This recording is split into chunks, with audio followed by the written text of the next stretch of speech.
नमस्कार दोस्तों, welcome to my YouTube channel Kriti Kumari में आपका स्वागत है। गाइस, आप देख सकते हैं कि मैं हिंदी की पाठ्य योजना लेकर आई हूँ जो कोम्पल की एससीईआरटी बुक से ली गई है। पहला पाठ है प्रार्थना। पाठ्य योजना बनाते समय सबसे पहले हम अपना नाम लिखेंगे, उसके बाद विषय लिखेंगे, उप विषय लिखेंगे और दिनांक। उसके बाद कक्षा लिखेंगे और अवधि लिखेंगे जो हमारी 40 मिनट की है। उसके बाद सबसे पहले हम अपना सामान्य उद्देश्य देंगे। सामान्य उद्देश्य में मैंने 4 बिंदुओं को लिया है, जैसे छात्रों में हिंदी विषय के प्रति रुचि उत्पन्न करना, छात्रों में शब्द भंडार की वृद्धि करना, छात्रों को हिंदी भाषा के महत्व से परिचित कराना, छात्रों में शुद्ध एवं स्पष्ट उच्चारण एवं लिखने पढ़ने की कौशल का विकास करना। उसके बाद सेकंड पॉइंट में हम लोग विशिष्ट उद्देश्य को लेंगे। विशिष्ट उद्देश्य में मैंने 2 पॉइंट को लिया है, जैसे छात्रों को प्रार्थना पाठ का अध्ययन कराते हुए अपने जीवन में प्रार्थना के महत्व से परिचित कराना। दूसरा पॉइंट है प्रार्थना का छात्र के दैनिक जीवन में उपयोगिता को बताना कि उनका प्रार्थना पाठ से उनके दैनिक जीवन में क्या उपयोग हो सकता है। और हम लोग सहायक सामग्री लेंगे, चौक, डस्टर, श्याम पट्ट, चार्ट पेपर आदि। पूर्व ज्ञान, छात्र प्रार्थना के बारे में सामान्य जानकारी रखते हैं। उसके बाद हम लोग प्रस्तावना पे आएंगे। उसके बाद क्रम संख्या, इसमें प्रस्तावना में 3 कॉलम बनाए हैं मैंने। एक क्रम संख्या, एक छात्र अध्यापिका कथन। अगर आप शिक्षिका है तो छात्र अध्यापिका लिखेंगी, और अगर आप शिक्षक है तो छात्र अध्यापक लिखेंगे। उसके बाद छात्र कथन मैंने फर्स्ट में लिया है, आपके गांव की मिट्टी का रंग कैसा है।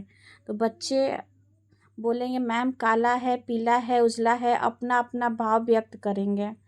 और दूसरे में मैंने लिया है, आपके यहाँ मिट्टी में कौन सी फसलें उगाई जाती हैं। तो बच्चे बोलेंगे कि आलू, टमाटर, जो भी वो अपने आसपास देखे होंगे अपने परिवेश में वो बताएंगे हमें। उसके बाद तीसरा पॉइंट होगा कि हम प्रार्थना क्यों करते हैं। तो ये बच्चे समस्यात्मक प्रश्न हो जाएगा बच्चे के लिए, बच्चे सोचने लगेंगे। उसके बाद हम अपने पाठ का टॉपिक का ये करेंगे, बच्चों को बताएंगे कि चलो बच्चों आज हम प्रार्थना पाठ के बारे में अध्ययन करेंगे। ये हमारा उद्देश्य कथन हो जाएगा, आज हम प्रार्थना कविता का अध्ययन करेंगे। उसके बाद प्रस्तुतिकरण में आप देख सकते हैं कि मैंने 2 कॉलम लिया है, एक छात्र अध्यापिका क्रिया और दूसरा छात्र क्रिया। अगर आप शिक्षक हैं तो आप छात्र अध्यापक लिखेंगे। पहले पॉइंट में मैंने लिखा है, छात्र अध्यापिका अपने हाव भाव एवं लय के साथ प्रार्थना कविता का आदर्श वाचन करेंगी और बच्चे उसे ध्यानपूर्वक सुनेंगे। दूसरा पॉइंट में मैंने लिखा है, छात्र अध्यापिका पाठ के कठिन शब्द का उच्चारण करेंगे एवं छात्रों को उच्चारण करने को कहेंगे। छात्र कठिन शब्दों का उच्चारण करेंगे। आप देख सकते हैं कि कठिन शब्द ये हो सकते हैं, जैसे शब्द हो सकते हैं तन, शरीर, वन, जंगल, प्रभु, भगवान, विमल, साप। उसके बाद हम बोधात्मक प्रश्न बच्चों से करेंगे। बहुत सारे बच्चे होते हैं जो क्लासरूम में बैठे रहते हैं और उनका ध्यान कहीं और रहता है, तो इसलिए हम बोधात्मक प्रश्न करेंगे कि वो बच्चे पढ़ाई के प्रति कितना रुचि उत्पन्न कर रहे हैं, वो ध्यान से बातों को सुन रहे हैं कि नहीं सुन रहे हैं। तो ऐसे बच्चों को हम खड़े करके प्रश्न पूछेंगे प्रभु कि बच्चों बताओ प्रभु से किन किन चीज़ों को ये सरस बनाने की प्रार्थना की गई है। अगर बच्चा ध्यानपूर्वक पढ़ रहा है तो उसे पता होगा, अन्यथा वो नहीं बता पाएगा।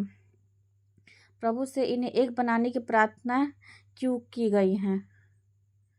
उसके बाद हम आएंगे श्यामपट्ट कार्य में।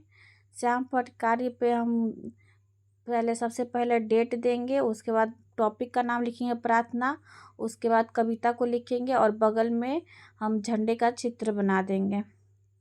उसके बाद जब बच्चे श्यामपट्ट कार्य कर रहे होंगे तब हम क्लासरूम में कक्षा में घूम घूम कर देखेंगे कि बच्चे कार्य को पूरी तरह कर रहे हैं कि नहीं कर रहे हैं। निरीक्षण कार्य, जब छात्र श्यामपट्ट कार्य कर रहे होंगे तब छात्र घूम घूम कर उसके बाद पुनरावृत्ति पुनरावृत्ति करेंगे। देश के घर और देश के घाट, देश के वन और देश के बाट, सरल बने प्रभु सरल बने। उसके बाद अंत में हम गृह कार्य देंगे। कविता में आए एक जैसी आवाज़ वाले शब्दों के जोड़े बनाए, जैसे जल, फल, और बच्चे इसको घर से करके लाएंगे। धन्यवाद।